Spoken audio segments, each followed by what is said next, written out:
Pour la gestion de la crise entre CEDEAO et les pays de l'AES, l'Alliance pour la démocratie au Mali, Parti africain pour la solidarité et la justice, ADEMA PAJ, invite les partis au dialogue. Cette demande a été faite en faveur de la présentation de vœux de nouvel an du parti à la presse. Le premier bébé issu de la procréation médicale assistée au Mali a vu le jour ce mardi 30 janvier 2024 à l'hôpital du Mali. Un succès médical qui va désormais résoudre les difficultés d'infertilité dans notre pays. Les détails dans ce journal. La Commission nationale des droits de l'homme CNDH est en campagne de déconstruction des préjugés sur les droits de l'homme au Mali. La commission était à Fana pour cette mission et envisage de sillonner plusieurs autres localités du pays. Voilà pour le sommaire.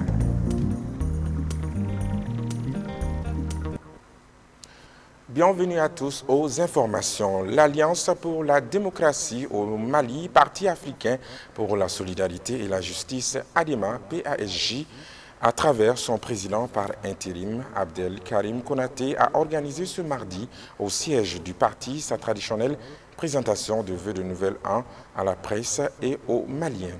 C'était l'occasion pour le parti de revenir sur certains sujets phares de l'année 2023, des perspectives de l'ADEMA et surtout d'appeler les Maliens à se retrouver au-delà des divergences et autres clivages politiques pour relever les défis de l'ère.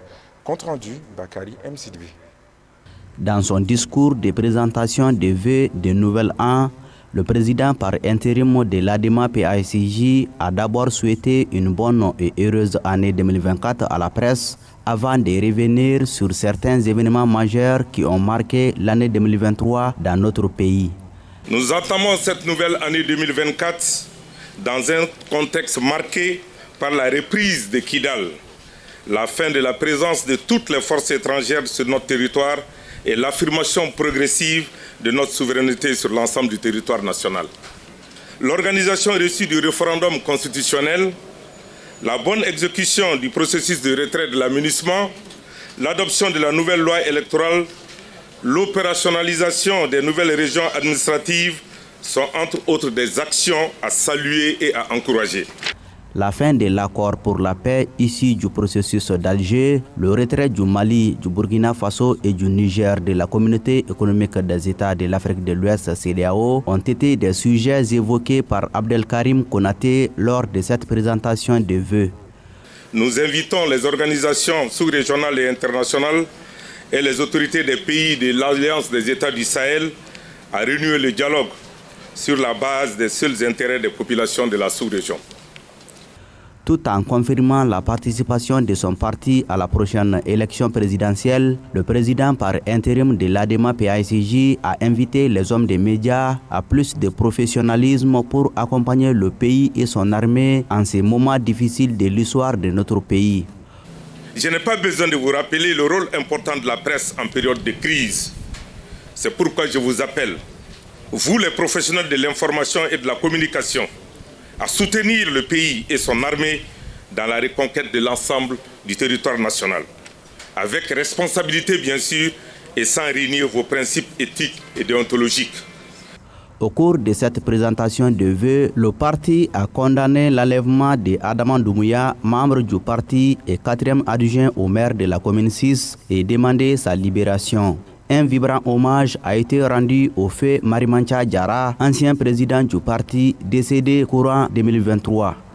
À Kaï, 24 heures après l'annonce du retrait du Mali de la CEDEAO, la société civile a organisé une grande manifestation pour apporter leur soutien aux autorités de la transition. Suivant quelques réactions au micro de notre correspondant Michel Yao. À vos expressions d'attente et de besoin, on procédait au retrait de la CEDEAO pour exprimer toute notre souveraineté, toute l'intégration que nous attendons de nos pays, les droits qui sont constitués à travers l'AES, que nous saluons vivement. Une mobilisation, il faut que ça soit continu, spontané, que l'on sauve nos pays Parce que quoi qu'on dise, la souveraineté est populaire. Nous soutenons nos autorités, soutenons nos pays pour le bien-être de nos populations. Magnifier en face du monde entier. Et le peuple est solidaire des dirigeants, notamment les dirigeants de l'AES, c'est-à-dire le Burkina, Mali et le Niger, qui viennent de prendre une décision historique. Pourquoi on dit historique? C'est une décision qui couronne, sinon qui achève l'écriture de l'histoire des trois pays. Même si ce n'est pas totalement fini, nous avons quand même pris les soins de nous retirer tout bonnement et tout simplement de la CEDEAO. Maintenant, le dernier élément que je m'en vais demander aux autorités, aux plus hautes autorités du pays, sinon des trois pays, c'est de faire tout pour pouvoir diligenter au plus tôt possible la création et la mise en circulation de la nouvelle monnaie AES. Dans le cadre de sa présentation de le Nouvel An, la nouvelle directrice de Sky Mali a présenté aux hommes des médias le bilan des 3 années d'existence de la société, mais aussi dévoilé les nouvelles stratégies pour le rayonnement de la société. Selon la directrice Aïdara Aïcha Dougouré, cette année, la compagnie compte moderniser la flotte, renforcer le maillage territorial et régional et améliorer l'expérience client. Compte rendu, Marco Ita. Durant les 3 années de son existence, la compagnie aérienne Sky Mali a régulièrement desservi les villes du Mali comme Kay, Gao et Tombouctou, mais aussi d'autres pays de la sous-région. Ceci a permis de transporter 150 681 passagers. Pour renforcer cette dynamique, la compagnie dispose d'une nouvelle stratégie. Dans sa stratégie de développement, elle ouvrira certaines lignes qui se feront sur plusieurs étapes. Donc la première étape, c'est 3 nouvelles destinations sur le réseau domestique qui sera Mopti, Nioro du Sahel, Kenyeba. La seconde étape sera Kidal, Menaka, Yelemane. On a aussi comme ambition de remplacer la MINUSMA pour la desserte de certaines localités du nord du pays. Le développement de Sky Mali sur la position régionale se fera via des partenariats, des alliances avec des compagnies de la sous-région, notamment les compagnies du Sahel, pour l'ouverture de la ligne Bamako-Ouaga-Niamey. Sky Mali a pour ambition de servir la diaspora malienne, donc nous envisageons peut-être des ouvertures vers l'Afrique centrale. Donc en 2024, on compte sur l'arrivée de plus petits modules de 19 places. Ces petits modules nous permettront d'augmenter les rotations sur certaines lignes existantes et sur les nouvelles lignes que je vous ai présentées ultérieurement. Et en 2024, il y aura aussi l'arrivée d'un gros porteur, un Boeing 737-400, qui va offrir plus de capacité et de répondre aux besoins de la clientèle. Pour la nouvelle directrice de Sky Mali, la compagnie va tout mettre en œuvre pour se positionner en tant qu'acteur majeur de l'aviation de la sous-région. Donc, comme vous le voyez, Sky Mali ambitionne de se positionner comme acteur essentiel sur le marché national, régional et international. Nous sommes conscients aujourd'hui que nous devrons faire face à de nombreux défis, des défis sécuritaires, géopolitiques. Toutefois, nous sommes confiants quant à l'avenir de Sky Mali. Sky Mali entretient de très bonnes relations avec les autorités maliennes, notamment dans le cadre des rapatriements des migrants, du transport des femmes et bien d'autres activités. La Commission nationale des droits de l'homme, CNDH, a initié une campagne de déconstruction des préjugés sur les droits de l'homme au Mali. C'est dans cette optique qu'elle a organisé ce lundi une rencontre avec la population de Fana sur le sujet. Compte rendu, Amadou Diarra. La Commission nationale des droits de l'homme, CNDH, poursuit sa campagne de déconstruction des préjugés sur les droits de l'homme à l'intérieur du pays. À cet effet, la CNDH a organisé ce lundi une rencontre à Fana pour échanger avec la population sur la question. Le choix de Fana n'est pas fortuit. Vu le passé récent de Fana, où nous avions eu à enquêter, à documenter certains cas de violation des droits de l'homme, donc nous avons jugé nécessaire vraiment de venir à Fana, échanger avec près de 200 personnes, dont la majorité est constituée de femmes. Et nous leur avons expliqué que les droits de l'homme tirent leur source de notre pays, contrairement à certaines idées reçues. Parce qu'il y a eu la charte du Mandé au Mali et vers les années 1226, la charte de Kouroukanfouga en 1236. Donc tous ces instruments juridiques constituent des sources importantes en matière de droits de l'homme. Après avoir convaincu la population de Fana sur la pertinence et l'importance des droits de l'homme, le président de la CNDH a rappelé que nul n'est à l'abri de la violation des droits de l'homme.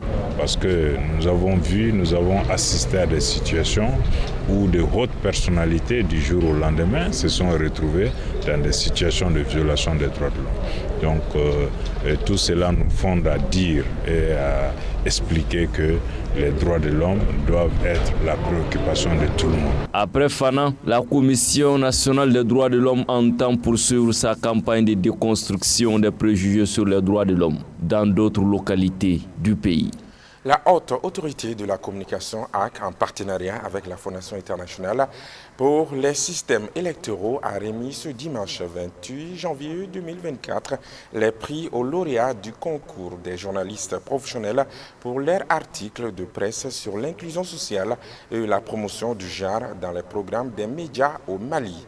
Ce concours a pour but d'encourager la production de contenu médiatique de qualité sur la problématique de l'inclusion sociale et de la promotion du genre. C'est ce que nous dit notre reporter Lulma Dibaté dans cet élément. Dans le cadre de ce concours, 3 rapports de monitoring ont été réalisés pour évaluer l'inclusion dans 10 services télévisuels de Bamako. Ces rapports fournissent une synthèse des réalisations et permettent d'identifier les bonnes pratiques ainsi que les domaines nécessitant des améliorations en termes d'inclusion dans les médias. La thématique transversale de cette cérémonie, c'est la prise en compte du genre en réalité, mais particulièrement en période électorale. Et naturellement, en travaillant sur cette thématique-là, on la décline sur des couches sociales bien précises. Les jeunes, les femmes et les personnes vivant avec un handicap. Il s'agit de la production d'un guide sur l'inclusion, l'éthique et la déontologie dans les médias en période électorale et son utilisation pour la formation des professionnels des médias, de la production et de la dissémination d'un lexique des expressions stigmatisantes à l'endroit des groupes vulnérables en Bamanakan et leurs alternatives positives. Ils sont 36 candidats enregistrés, toutes catégories confondues, presse écrite en ligne, presse écrite à radio et télévision, parmi lesquels 12 meilleurs articles ont été déclarés vainqueurs de cette première édition et le premier de chaque catégorie a rapporté une moto neuve. Par rapport au débat que j'ai animé sur la télé, c'est là que j'ai pris un thème spécialement sur le petit taille, afin que les gens puissent savoir leur truc, c'est-à-dire que comprendre un peu leur vie, leur situation familiale, leur situation même professionnelle, tout ça. Le ministre en charge de la communication et son collègue des sports ont salué cette initiative de la HAC et invité les médias à prendre davantage en compte les thématiques de l'inclusion dans leur programme. Je suis très surpris de voir à quel point la sélection naturelle fait que les dames sont toujours devant les hommes. Je voudrais féliciter les lauréates et les lauréats. Je me refuse de croire que notre presse fera de l'exclusion et me plaît à constater qu'en tout cas elle a été bien inclusive au niveau genre cet après-midi. Donc je vais tout simplement vous demander d'inclure et d'inclure jusqu'à ce que vous terrassez l'exclusion. Ce concours est sans nul doute une occasion unique de célébrer l'importance de l'inclusion dans les médias et de reconnaître les efforts des acteurs médiatiques pour garantir de l'inclusion sociale et de la promotion du genre. Désormais, plus besoin de se rendre à l'extérieur pour bénéficier d'une procréation médicale assistée PMA. D'ailleurs, le premier bébé issu du PMA a vu le jour ce matin au sein de la structure sanitaire publique Hôpital du Mali. Et tout s'est bien déroulé. C'est ce qui ressort de ce reportage signé Assistant Diallo, Gabriel Keita. 2 kg 925 grammes. C'est le poids du premier bébé qui vient de naître de la procréation médicalement assistée ici à l'hôpital du Mali. Et le bébé et la maman se portent bien. Cet exploit est le résultat de plusieurs mois de travail et de suivi médical. Nous avons commencé les activités dans cette unité depuis une année et aujourd'hui, nous avons fait la première césarienne. Césarienne chez une femme qui a bénéficié de procréation médicalement assistée. Et cette activité n'aura pas lieu si nous n'avions pas l'aide de nos partenaires de la Chine. Nous-mêmes, nous avons été formés en Chine. Nous avons bénéficié de la formation théorique et de la formation pratique. Mais également, sur place, nous continuons à travailler avec les médecins de la Chine. Donc tout ceci, c'est des embryons congelés. Avec les numéros, et nous, on connaît à qui ça appartient. Ça, c'est les embryons de plus la femme qui a accouché tout de suite. Alors maintenant, en fonction de la qualité des spermatozoïdes, on va choisir la technique. Donc, c'est des tests sanguins qui va nous dire que oui, avec ça, on dose la bêta-ACG. Si cette hormone-là est à un certain niveau, on peut savoir qu'il y a eu fécondation. Je veux dire, il y a eu implantation, donc il y a eu grossesse. Alors maintenant, la grossesse, une fois que c'est fait, ça passe comme une grossesse naturelle. La naissance du bébé issu de la PMA est un rêve qui se matérialise pour l'hôpital du Mali. Première dans l'histoire d'un hôpital public au Mali, le service PMA est accessible à tout le monde et est doté de compétences et de matériel nécessaires pour pallier à certaines difficultés d'infertilité. Nous sommes tous heureux parce que c'est une date vraiment inoubliable pour l'hôpital. C'est la première expérience et ça a été une réussite. Donc on ne peut que remercier le bon Dieu et prier le bon Dieu pour que les autres aussi puissent aboutir. En plus de ce nourrisson, plusieurs autres enfants issus de la PMA sont attendus à l'hôpital du Mali. Il faut souligner que la procréation médicalement assistée est un processus normal et comporte plusieurs techniques de procréation comme l'insémination, la fécondation in vitro, entre autres. Longue vie à cet enfant. Poulakou Yegita Alima a procédé le samedi 27 janvier 2024 au lancement des activités préparatoires de la première édition de la journée d'hommage dédiée à Feu Samba Sidibé. Il s'agit à travers cette cérémonie d'assurer une forte participation à cette manifestation de reconnaissance prévue pour le 24 février 2024 au Palais de la Culture Amadou Ampatiba. Compte rendu à Lamako Diabaté, Zakaria Oumar Keita. Cette cérémonie de lancement des activités a été marquée par des témoignages à l'endroit de Feu Ousmane Hassan dit Samba Sidibé. Qui de mieux que le directeur général de l'ORTM de parler de l'homme qui faisait partie de son personnel et qui était dévoué à la promotion de la langue Fulfulde. Parce que certains étaient curieux de voir l'homme, puisque sa voix portait très fort et très haut. Il nous lègue une riche production radiophonique qui gardera vivantes les empreintes d'un grand homme pour qui la radio était la vie et qui a eu une vie d'animateur de radio bien remplie. Grâce à ses qualités humaines exceptionnelles, avait su fédérer des millions de nos compatriotes à travers ses émissions radiophoniques. Tout comme lui, la commission d'organisation de cette journée et le département de la communication ont rappelé les qualités de Feu Samba Sidibé. Enfin, notre comité d'organisation vous servira, toujours le 24 février 2024, une grande nuit artistique et culturelle, au cours de laquelle se produiront des artistes de toutes les ethnies du Mali.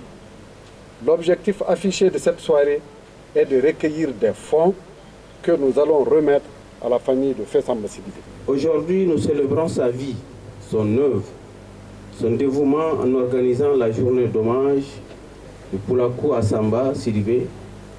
Puissions-nous, jeunes et anciens, nous souvenir de son héritage et œuvrer ensemble pour préserver et promouvoir la richesse de la culture malienne qu'il a si magnifiquement représentée. La journée d'hommage dédiée à Feu Samba Sidibé, prévue pour le 24 février 2024, sera marquée par la lecture du Saint-Coran, une conférence débat et une nuit artistique et culturelle. Direction Côte d'Ivoire, Cannes 2023. Fair play dans les tribunes du stade Amadou Gon Coulibaly de Korogo, où les Aigles du Mali ont affronté les étalons du Burkina Faso. Avant le début de la rencontre, nos envoyés spéciaux ont tendu leur micro aux supporters des deux pays. Suivons ensemble. On a dit que l'amitié là, il y en a. Famille là, il y en a. Mais tout le temps, Burkina est champion de vélo. Vous voulez maintenant jouer ballon depuis que vous connaissez ballon. Mais c'est mon ami. Nous, on va gagner 3-1. Seulement, je demande au peuple malien, au peuple ivoirien, au peuple burkinabé, que c'est le même pays. Il ne faut pas que ça sorte de football. Nous, nous sommes des supporters. On aime tous les pays de l'Afrique. Mais les ballons là, il faut qu'un gagne. Bon, Burkina, quand même, avec tous les respects que je dois, on dit à Morela, on a Courbero. Bonne nuit, il faut aller dormir parce que tu vas dormir tout de suite. On ne va pas dormir, c'est le Mali qui va dormir. Merci, 2-1 pour le Burkina. Un match entre deux pays qui apparemment, en tout cas, ont la même vision. Je pense qu'il y aura l'esprit du fair play et on va souhaiter que le meilleur gagne. Bon, d'abord, c'est deux pays frères qui jouent aujourd'hui. Donc, étant Burkinabé, mon c'est que le pays, le Burkina Faso, puisse remporter cette victoire afin de rencontrer la Côte d'Ivoire. Mais si d'aventure le Mali passait, c'est toujours la famille sur l'AS qui gagne. Donc, nous soutenons le Mali, nous soutenons le Burkina et que le meilleur gagne. Et celui qui va passer, nous allons les soutenir. Mais aujourd'hui, en tout cas, c'est le Burkina qui va gagner. Celui qui gagnera verra l'autre l'accompagner pour qu'il aille le plus loin possible. Que ce soit le Mali, le Burkina, je pense qu'il n'y a pas d'enjeu spécial, il n'y a que la fraternité qui est l'enjeu. On va sortir de ce match avec une fraternité renforcée. De toute façon, nous sommes une équipe qui est bien structurée et on a confiance en notre équipe qui est le Mali. Mais le match va rester vraiment dans un cadre très amical parce qu'on nous jouons contre nos frères du Burkina. Et bien vrai que le Mali va gagner, ce sera dans un esprit vraiment amical. Bonne chance aux Aigles et bien de choses à tout le monde. Et oui, le meilleur a gagné 2-1. C'est le score final au stade Amadou Gon Coulibaly de Korogo où les Aigles étaient opposés aux étalons du Burkina Faso au compte du 8e de finale de la CAN. Les Aigles sont donc qualifiés pour le quart de finale. C'est une première depuis 2013. En 2015 et 2017, le Mali a été éliminé dès la phase des poules. C'est donc un jour de fête pour tous les Maliens après 4 longues éditions. Le prochain match des Aigles du Mali sera le samedi 3 février 2024 à Bouaké contre les éléphants de la Côte d'Ivoire. Un match très attendu des deux supporters. Voilà. Fin donc de ce journal. Merci à vous de l'avoir suivi avec attention. Bonne chance aux Aigles face aux éléphants. À très bientôt.